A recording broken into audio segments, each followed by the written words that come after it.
It's Saturday morning. Hope you're well today.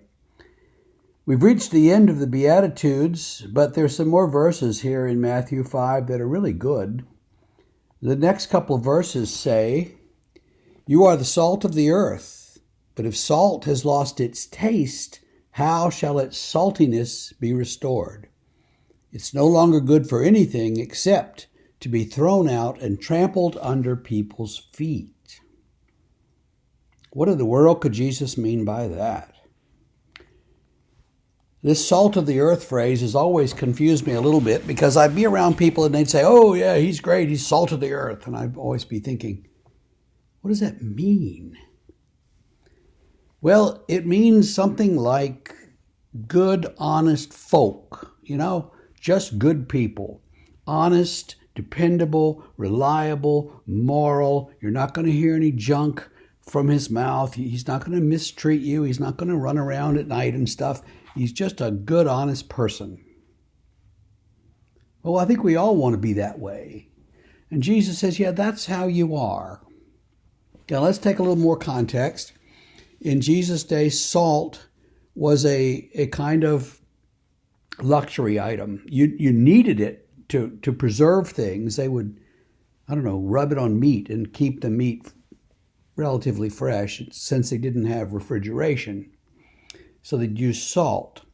And you dug it out of the ground. So actually Roman soldiers would sometimes be paid in salt rather than in money. And that's actually where we get the word salary from, the Latin word for salt. And now you know. But so salt was kind of a necessity, but an expensive luxury thing that people had or didn't have.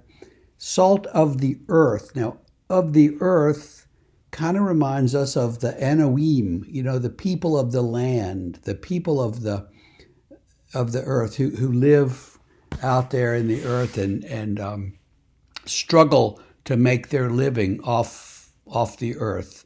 And those are important things to do. So we see all of this going on, and we hope that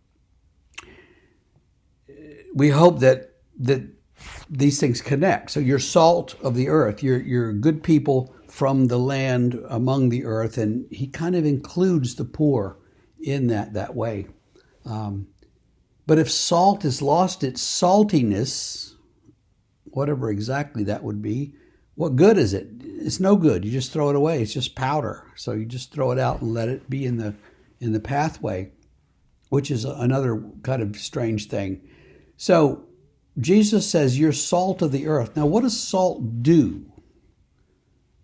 Salt makes you thirsty. So you pour salt on things, and it gives it flavor, gives it zest, but it also makes you thirsty. And so you want to drink more. And so to be salt for other people is to make them thirst for the living waters of Jesus.